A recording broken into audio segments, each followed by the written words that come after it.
When you're looking in Florida for a home to buy and you're trying to determine what kind of a roof style you would buy, I would go after, and I'm going to show you two types, a gable design and a hip roof design. I would go after a hip roof design, and I'm going to show you two main reasons why. Two different roofs and two different reasons why I would go after that, and we'll show you some of this Hurricane Ian damage right here.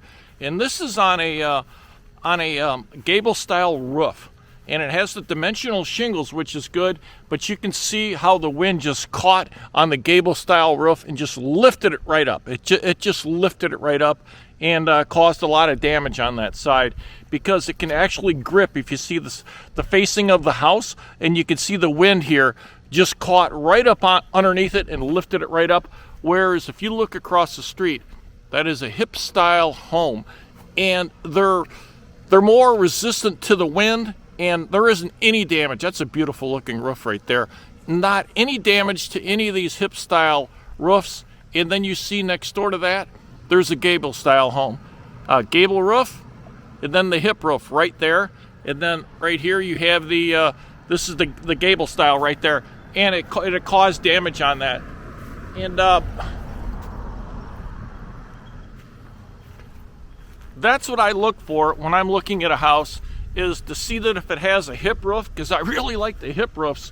They're just better designed. The home, the wind just flows right over it. The rain comes right off of it. They're easier to maintain because you don't have the gable where the block only comes up 8 foot, and then you just have a plywood and stucco that you have to maintain. Then it has that flat surface. Here's the flat surface. Let me show you.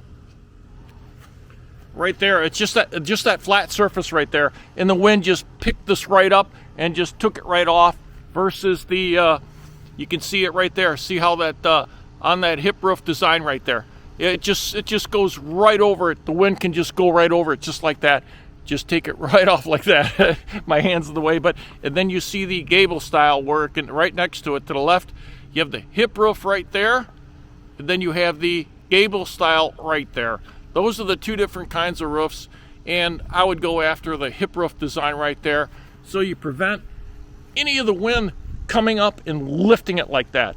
If this was a hip style roof, you probably wouldn't see that type of damage, even though he had on the correct shingles. That's just what happens here in Florida.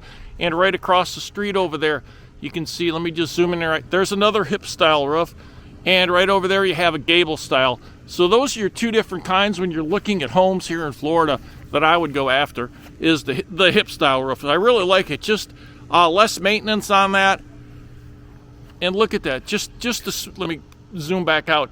Just a smoother, simpler design, and the wind can just flow right over it.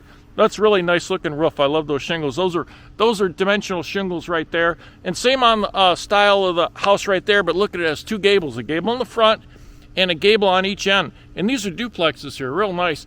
But that's what I would choose. Well, I hope that helped everybody when you're looking for a home here in Florida. That for your insurance purposes, even when they look at gable style homes, they want to know that too. They want to know, is it a gable or a hip roof? Hip roofs handle the wind better, more so than the gable. But you can see that what kind of damage that'll do if you have a gable style home versus a roof. So I hope that helped everybody, and see you on the next one.